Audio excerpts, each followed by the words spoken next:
بسم اللہ الرحمن الرحیم۔ السلام علیکم۔ لوگ چلے جاتے ہیں، یادیں باقی رہ جاتی ہیں، اور اگر یہ یادیں ایسی ہوں کہ کوئی حادثاتی موت ہو، اس کا اثر کتنے عرصے تک قائم رہتا ہے۔ میرے ساتھ بیٹھے ہوئے ہیں سرور کاظم، ان کو آج میں نے خاص طور سے بلایا ہے۔ آج کل انڈر ایج ڈرائیونگ کا رجحان بڑا بڑھتا جا رہا ہے۔ ہم آئے دن حادثات کے بارے میں سنتے رہتے ہیں۔ ایسے بھی حادثے ہوئے لاہور میں کہ ایک انڈر ایج لڑکے نے ڈرائیونگ کرتے ہوئے فیملی کے 6 افراد کو گاڑی کے نیچے کچل کے ہلاک کر دیا۔ سرور کو میں نے بلایا ہے آج انور مرحوم کی یادیں تازہ کرنے کے لیے۔ آج سے کوئی 38 سال پہلے وہ نوجوان ایک انڈر ایج ڈرائیور کے ہاتھوں انتقال کر گیا تھا۔ رفتہ رفتہ سب کے زخم بھر گئے، لیکن زخم کبھی بھرتے نہیں ہیں۔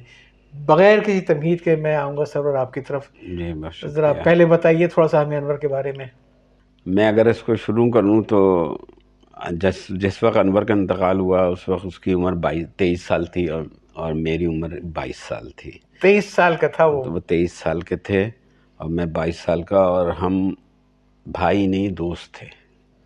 ہم ایک ساتھ سگریٹیں پیا کرتے تھے، ورنہ 1 سال کی چھوٹائی بڑائی میں بہت رشتوں کا احترام بھی آ جاتا ہے اور وہ بھی آ جاتا ہے۔ لیکن وہ کرکٹ کھیلتے تھے، ابو کی طرف سے تھوڑی سی سختی تھی کہ پڑھائی کی طرف توجہ دو، تو ہم میچ والے دن ان کو گھر کے اوپر سے کٹ پھینک کے دیتے تھے کہ وہ باری بار چینج کر کے کرکٹ کھیلنے چلے جائیں۔ تو ایک بہت اچھا رشتہ بھی تھا اور دوست بھی تھا، بھائی بھی تھا۔ تو اگر میں شروع کروں تو اس پورے واقعے میں صرف ایک پہلو نہیں ہے کہ جو فیملی تھی وہ کس طرح سے افیکٹ ہوئی، بلکہ اس میں کئی پہلو ہیں۔ پہلا تو مجھے یاد ہے کہ وہ 19 نومبر کی صبح کا وقت تھا، اور میں اپنا کراچی یونیورسٹی میں اس وقت 3rd ایئر میں تھا، آنرس کے 3rd ایئر میں ایم ایس سی اسٹیٹس کر رہا تھا، تو اسٹیٹسٹکس میں۔ تو میرا ایک پیپر ہو چکا تھا ایگزام کا، اور یہ میرا گیپ تھا، اور اگلے دن پھر پیپر تھا۔ اچھا، یہ سچویشن تھی۔ تو اس دن گیپ کی وجہ سے میں سو رہا تھا، تو عائشہ اوپر بھاگتی بھی آئیں کہ چھوٹی بہن، ہاں بڑی بہن، چھوٹی بہن میری چھوٹی بہن ہے۔ عائشہ بھاگتی بھی آئیں کہ انور کا ایکسیڈنٹ ہو گیا۔ غالباً اس وقت 8 سوا 8 کا صبح کا ٹائم ہے۔ تو میں بھاگ کے گیا، تو وہ جو اسپاٹ تھا اس وقت لوگ تو جمع تھے، لیکن نہ کوئی گاڑی تھی نہ وہ، پتہ لگا کہ ہاسپٹل لے کے گئے۔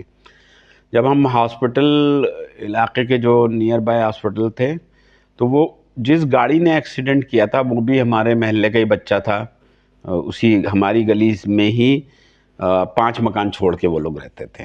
اچھے دیندار لوگ تھے، ان کے والد بہت نیک شریف آدمی تھے۔ اس لڑکے کی کیا عمر تھی؟ اس لڑکے کی اس وقت عمر 15 سال تھی۔ 15 سال کی عمر۔ 15 سال کی تھی۔ اکیلا ڈرائیو کرتا وہ اکیلا ڈرائیو کر رہا تھا، اور ایف ایکس ان کے والد کو پی آئی اے کی طرف سے یا انہوں نے اپنے طرف سے لی تھی، تو وہ ملی ہوئی تھی۔ تو وہ صبح، اور اتفاق کی بات دیکھیں کہ اس سے کچھ عرصہ پہلے بشرا زیدی کا ایک واقعہ ہوا تھا۔ ہاں ہاں۔ تو بشرا زیدی کے اس واقعے کی وجہ سے پہلے اقدام قتل یہ ہوتا تھا کہ ڈرائیورز پہ اپلائی نہیں ہوتا تھا۔ تو وہ ایک کلاز آئی تھی، مجھے یاد پڑا 304 اے یا 300 کچھ اے کر کے، جس کے خلاف ٹرانسپورٹرز نے ہڑتال کی تھی، اور وہ 19 نومبر کا ہی دن تھا۔ تو روڈیں بالکل سمجھیں کہ نہ ہونے کے برابر ٹریفک تھا۔ اور آپ کو تو پتہ ہے کہ کالا بورڈ سے اندر ملی سعودآباد کی طرف آنے والی جو روڈ ہے، اس پہ ویسے ہی اس زمانے میں ٹریفک اتنا نہیں ہوتا تھا، عام دنوں میں بھی۔ جی۔ تو گھر سے نکلنے کے بعد ایک ڈیوائیڈر ہے روڈ کا، اس کے دونوں سائڈ پہ ٹریفک آتی ہے۔ تو جو لوگوں نے بتایا کہ انور نے ایک ڈیوائیڈر کراس کیا، اور جب بیچ میں پہنچے تو انہوں نے اس طرف دیکھا ادھر کہ ادھر سے کوئی نہیں آ رہا، اور اتفاق سے روڈ بھی خالی تھی۔ تو دیکھا، اور جیسے ہی انہوں نے پہلا قدم رکھا ہے، رانگ سائڈ سے ایک گاڑی آئی ہے، رانگ سائڈ سے، اور اس نے ہٹ کیا ہے، اور باڈی اچھل کے واپس اسی گاڑی پہ گری ہے جس سے ہیڈ سے وہ شیشہ ونڈو اسکرین ٹوٹ گئی، اور محلے کے لوگ تھے جمع ہو گئے، اور پھر اسی گاڑی میں ڈال کے وہ نہال ہاسپٹل لے گئے۔ تو under age driver wrong side سے آ رہا ہے، رانگ سائڈ سے اس نے مارا ہے، اور انتہائی تیز رفتاری کے ساتھ آ رہا تھا۔ وہاں پر اتفاق کی بات یہ ہے کہ ہمارے امریکہ سے مسعود بھائی آئے ہوئے تھے، اب ظاہر بات ہے سارے لوگ جمع ہو گئے. سب سے بڑا وہاں مسئلہ یہ تھا کہ جب ہم نہال ہاسپٹل میں پہنچے انہوں نے کہا کہ آپ ان کو جناح ہاسپٹل لے جائیں. تو ٹرانسپورٹر کی ہڑتال کی وجہ سے وہ پبلک ٹرانسپورٹ بھی اس طرح سے اویلیبل نہیں تھی. اول تو پبلک، اور جب ہم نے نہال ہاسپٹل والوں سے ایمبولنس کا کہا تو، اور اس زمانے میں اتنی یعنی ویلفیئر ایمبولنس کا دور بھی نہیں تھا، یعنی اے دی وغیرہ تھی لیکن اتنا ایزی ایکسیس نہیں تھا کہ آپ فوراً، وہ بھی ہڑتال کے دنوں میں. وہ بھی ہڑتال کے دنوں میں. تو مجھے یاد ہے کہ سہیل میرا پڑوسی تھا، تو وہ سوزوکی میں جیسے سیٹر ہوتے ہیں نا جو بچوں کو لے جانے والی، تو وہ بھاگتا ہوا گیا ہے اور وہ اپنی وہ لے کے آیا اور انہوں نے ہمیں اسٹریچر دیا ہے بس. تو اس میں ہم بیٹھے ہیں، میں آگے بیٹھا ہوا تھا، مسعود بھائی اور ابو وہ پیچھے اس پہ تھے اور ہم لے کے جا رہے تھے. اور جب ہم جناح ہاسپٹل پہنچے ہیں تو انہوں نے کہا کہ جی ان کی راستے میں ہی ڈیتھ ہو گئی. تو مسعود بھائی چونکہ ڈاکٹر بھی تھے، جانتے بھی تھے، تو انہوں نے مجھے بعد میں بتایا تھا کہ جب بلوچ کالونی ہم نے کراس کیا ہے تو مجھے احساس ہو گیا تھا کہ انور نے آخری ہچکی لے لی ہے.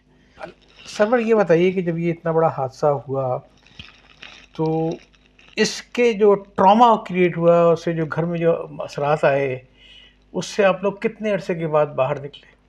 دیکھیں ٹراما تو وقتی طور پہ بہت ہی شدید تھا، کیونکہ ایک 22-23 سال کے نوجوان کا جس نے بھی جاب کیے ہوئے اس کو 6 مہینے ہی ہوئے تھے. ہاں اس کا نوجوان کا اور فیملی کی بھی امیدوں کا ایک ہوتا ہے نا، جو سب سے بڑا بیٹا ہوتا ہے اس سے ماں باپ کو زیادہ امیدیں بھی ہوتی ہیں. میں پڑھ رہا تھا اور تو وہ ایک ٹراما کی سچویشن تھی اور کچھ معاملات ایسے تھے کہ اس وقت جب جنازہ ہمارے گھر میں رکھا ہوا تھا تو ہماری امی جو ہیں اللہ تعالیٰ ان کو جنت نصیب کرے، تو انہوں نے جنازے پہ ہاتھ رکھ کے یعنی کفن پہ کہا تھا کہ میں نے معاف کیا، میں نے اپنے اس کے لیے اپنے بیٹے کے لیے اس کو معاف کیا.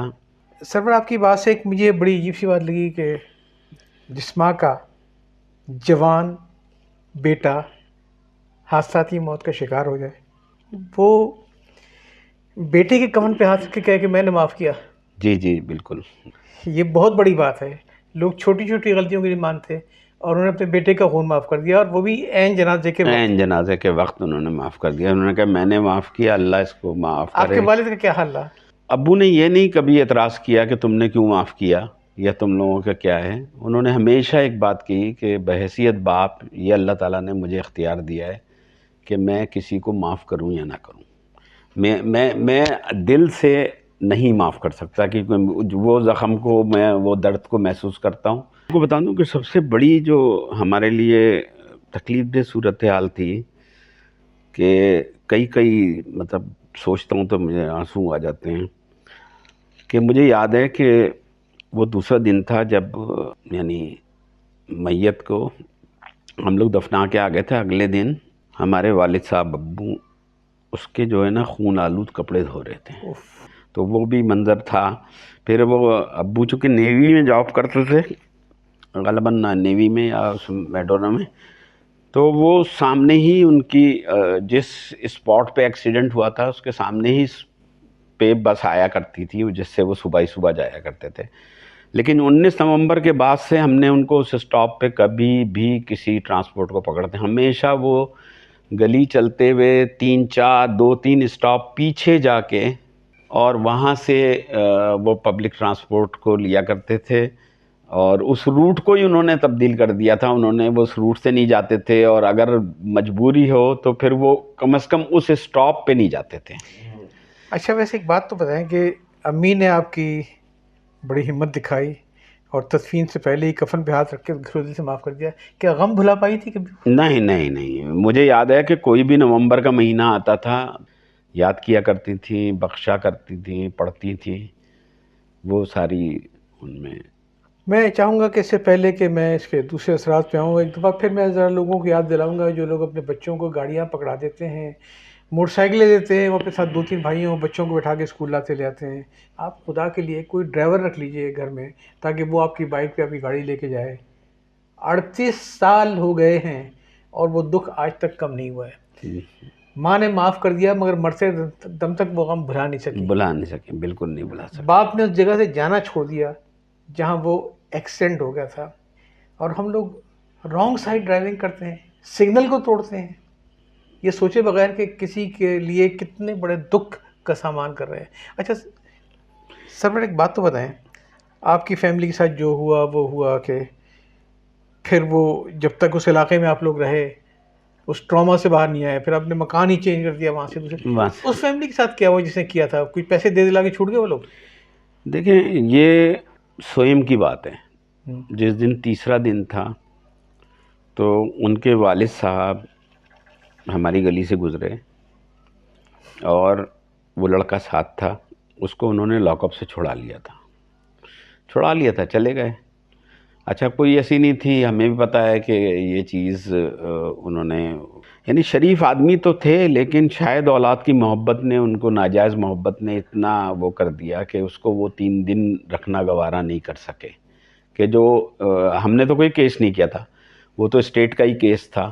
بے شک تمہارا مال، تمہاری اولاد تمہارے لیے فتنہ ہے. ہاں، تو وہ نہیں رکھ پائے. اور البتہ چونکہ وہ اس حوالے سے، چونکہ مذہبی حلقوں کے حوالے سے بھی، اور اس زمانے میں وہ کئی لوگوں سے یہ انفلوئنس ضرور کرتے رہے کہ ہم معاف کر دیں یا ہم کچھ نہ کریں. تو والد صاحب کا یہ کہنا تھا، ہم نے نہ کوئی کیس کیا ہے، تو سوال ہی نہیں پیدا ہوتا کہ ہم نے، یہ تو اسٹیٹ کا کیس ہے، اب یہ جیسے بھی جائے گا، ہم نہ پروسیڈ کر رہے ہیں. دونوں صورتیں یہ تھی. تو وہ بہرحال انہوں نے وقتی طور پہ اس کو چھڑا لیا تھا. جو اس میں جو دوسرا پہلو بڑا تکلیف دہ تھا، مجھے یاد ہے کہ مجھے کسی نے کہا کہ سرور تم جو ہے نا عدالتی جو کارروائی ہوتی ہے نا اس کو ضرور فالو کرو، کیونکہ یہ تمہارے لیے، شاید تم بھی سمجھ رہے ہو، لیکن تمہارے والد کی خوشنودی کے لیے بہت ضروری ہے کہ وہ سوچیں گے کہ ان لوگوں نے بالکل ہی چھوڑ دیا.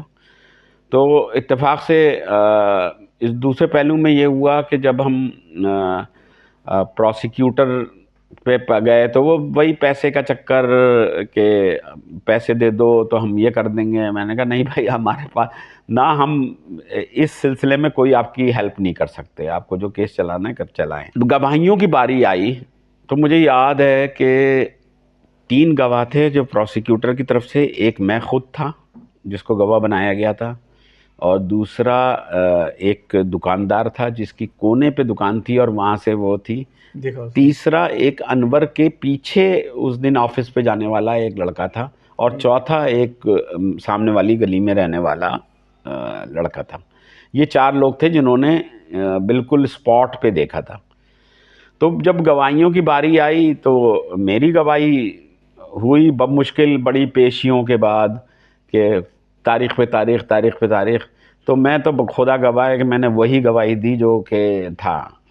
مجھ سے پوچھا گیا کہ آپ نے آن اسپاٹ دیکھا تھا؟ میں نے کہا نہیں، کیونکہ میں جب تک پہنچا تھا تو وہ لے کے جا چکے تھے. البتہ وہاں میں نے ضرور دیکھا تھا وہ لڑکا ہمارے والد صاحب کے پاؤں پکڑے ہوئے تھا، کہ جو جس نے 15 کیا خالو یا انکل مجھے معاف کر دیں اس طرح کی.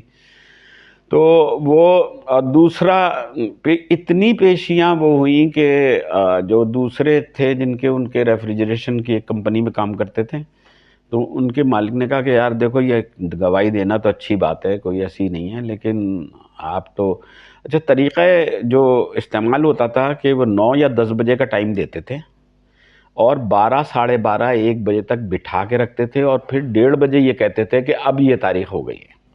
تو وہ جو دن ضائع ہوتا تھا بمشکل، اس کو پھر ہم نے کہا کہ یار ٹھیک ہے. وہ دکاندار بھی پریشان ہو گیا کہ یار میرا تو دکان کا معاملہ ہوتا، چلو گھنٹے 2 گھنٹے کی بات ہے تو میں چلا جاؤں، اور پھر تاریخ پہ تاریخ. اس میں جو تیسرا پہلو تھا وہ میرے لیے بہت ہی خوش آئند تھا. وہ یہ تھا کہ ہماری سامنے گلی میں غفران نام کا لڑکا رہتا تھا جو بہت ہی کم تعلیم یافتہ، بمشکل اس نے پرائمری پاس کی ہوگی. وہ کسی صاحب کے ساتھ اسی گلی میں ڈرائیونگ کرتا تھا. تو اس نے بھی چونکہ دیکھا تھا تو وہ گواہ تھا.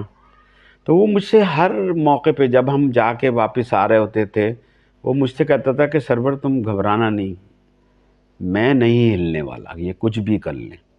یہ کچھ بھی کتنا بھی کر لیں یہ نہیں ہلنے والا. بالآخر اس کی گواہی ان کو کرنی پڑی, کتنی ڈیٹے دیتے ہیں. تو میں نے اس دن دیکھا کہ نہ صرف پروسیکیوٹر, ان کا وکیل اور پروسیکیوٹر, یہ سب ایسا لگ رہا تھا کہ ایک سائڈ پہ چلے گئے ہیں.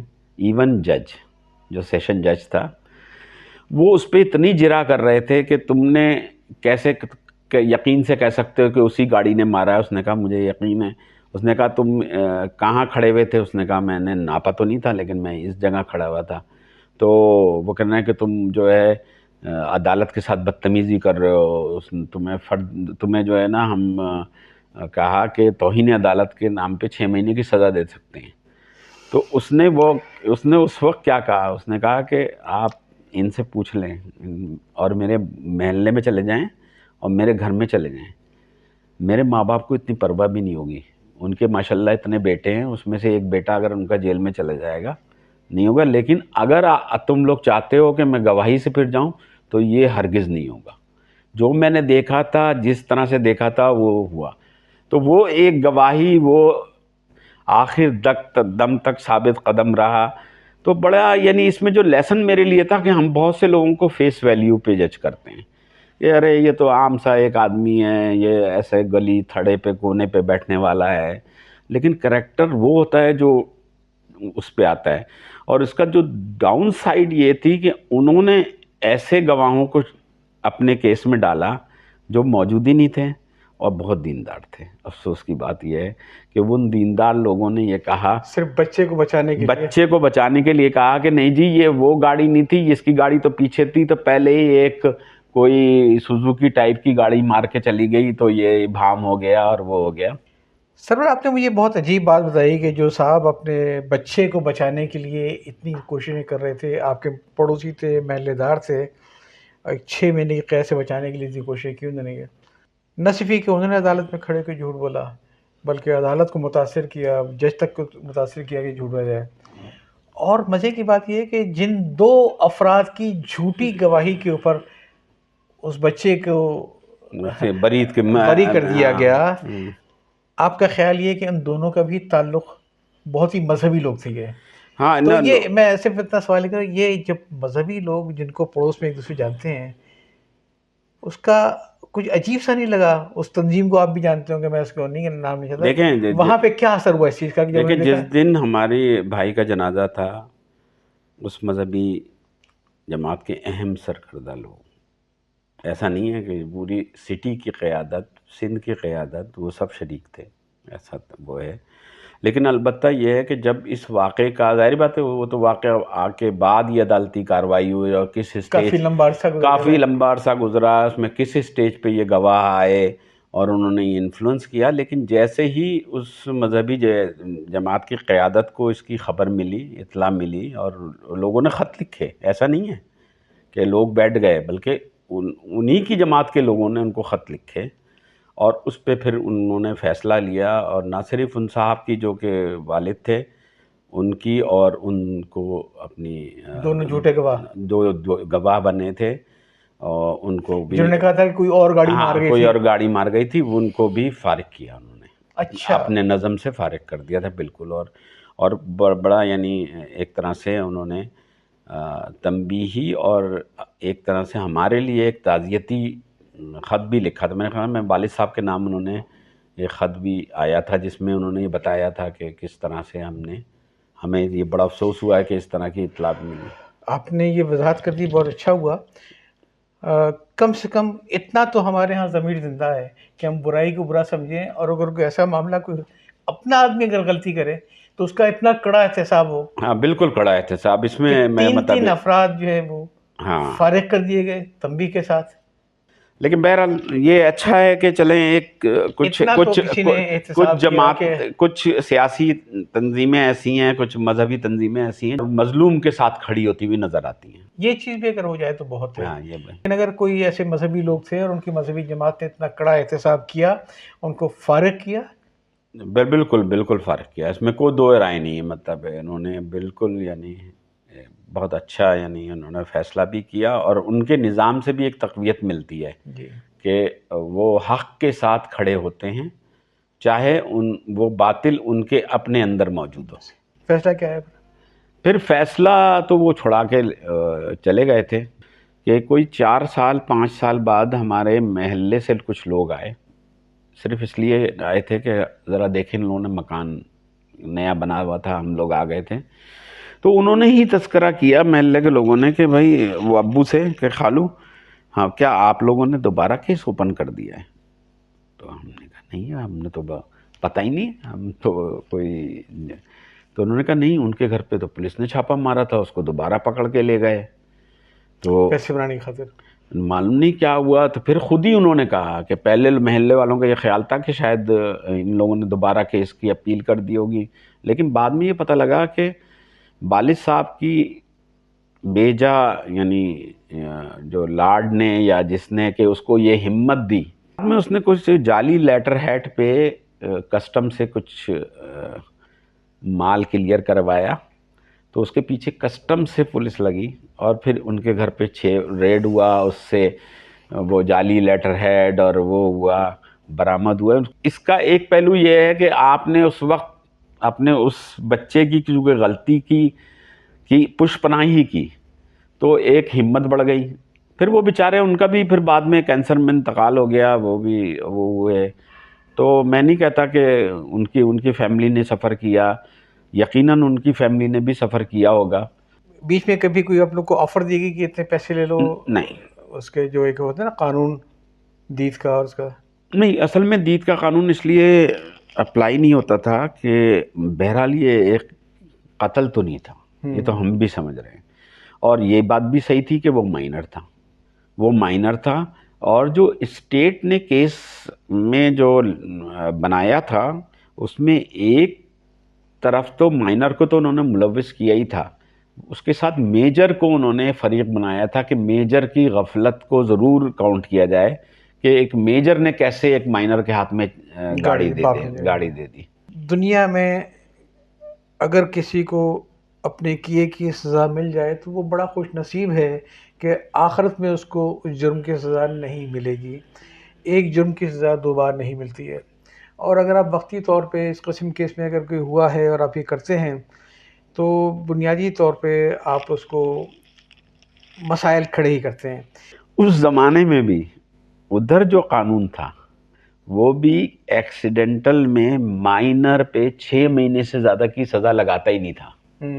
یعنی اگر وہ امپلیمنٹ بھی ہو جانے دیتے نا، کہتے کہ بھائی ٹھیک ہے میرے جرم، تو وہ 6 مہینے سے زیادہ کی اس کی سزا نہیں تھی. اگر وہ جرم اعتراف کر لیتا ہو، ہاں وہ تو مجھ سے ہو گئی غلطی ہے، ہاں غلطی ہو گئی تو اس کو بحیثیت مائنر سزا تو دیتے لیکن 6 مہینے سے زیادہ کی نہیں ہوتی. کتنا خرچہ کیا ہوگا اس کے باپ نے، بہت چھوٹے گواہ کھڑے کرنے پتہ میں. نہیں کس طریقے سے انہوں نے وہ کیا. میں سرور آپ کو ایک بڑا عجیب سا قصہ سناؤں گا ایکسیڈنٹل ڈیتھ کا. میں اس شخصیت کا نام نہیں لوں گا، اتنی معزز شخصیت کہ دنیا جانتی ہے کہ ان کی کہاں کہاں تک رسائی تھی. نام اس لیے نہیں لوں گا کہ وہ فیملی بھی موجود ہے، ان کے بیٹے بھی موجود ہیں. ان کا ایک بیٹا لاہور میں تھا اور اس سے اتفاق سے روڈ ایکسیڈنٹ ہو، کوئی ایسی نہیں تھی، ہوتا ہے غفلت میں آن اسپاٹ ڈیتھ ہو گئی. تو وہ چونکہ اتنے بڑے وی آئی پی تھے کہ جب وہ پہنچے لاہور تو جو پولیس کے جو احکام تھے لوگ وہ پہلے ہی معاملہ سیٹل کر چکے تھے اور انہوں نے رقم بھی طے کر لی تھی اور دوسرے فریق راضی بھی ہو گئے تھے کہ اس رقم کے اوپر ہم یہ کیس وڈرا کر لیں گے، جو دیت وغیرہ کی رقم ہوتی ہے ساری سب کچھ لکھا پڑھی ہو چکی تھی. اور انہوں نے رقم کا انتظام ان کے بیٹے نے کر دیا تھا، خوشحال بیٹا تھا. اب وہ ملک سے باہر جا چکی فیملی. جو باپ تھا اس نے انکار کر دیا، اس نے کہا یہ کہ یہ رقم کم ہے. کس نے؟ جس کے بیٹے سے ایکسیڈنٹ ہوا تھا. اس کے بعد باپ نے کئی علماء سے، اور میں نے سنا یہ ہے کہ سعودی عرب کے تک سے مشورہ کیا کہ ان حالات میں دید کتنی بنتی ہے. یہ شاید بہت قریب کے لوگوں کا قصہ معلوم ہے، زیادہ معلوم بھی نہیں ہے وہ رقم کتنی ہے.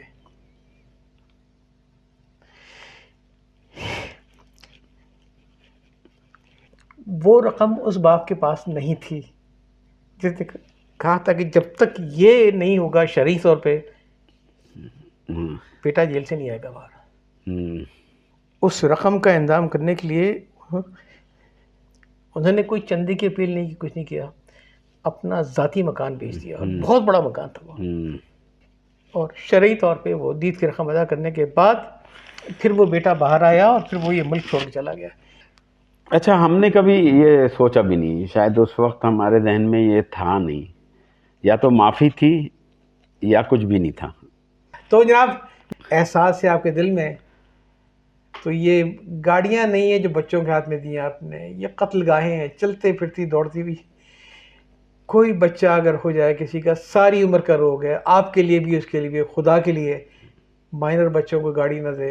واقعی یہ بہت ہی سنجیدہ موضوع اس لحاظ سے ہے کہ اس میں ظاہری بات ہے انڈر ایج ڈرائیونگ کے نتیجے کے جو نقصانات ہیں وہ نہ صرف اس انڈر ایج کی فیملی کو تو متاثر کرتے، میں تو سمجھتا ہوں کہ میں دونوں طرف سے سوچوں تو جو فیملی وکٹم ہوتی ہے وہ بھی ہوتی ہے، اور اس کا بڑا اثر پڑتا ہے، بہت لانگ ٹرم اثر پڑتا ہے۔ اب جو آپ نے لاہور کے واقعے کی، ظاہر بات ہے یہاں تو ہمارا ایک بھائی تھا جو کہ آج سے 38 سال پہلے وہ ایک حادثے کی نظر ہو گیا، وہاں پوری فیملی ایک انڈر ایج کی نظر ہو گئی۔ تو اللہ تعالیٰ ہم سب کو محفوظ رکھے اور ان لوگوں کو ہدایت بھی دے، اور خاص طور پہ اس میں سمجھتا ہوں کہ میجر کی بڑی ذمہ داری ہے۔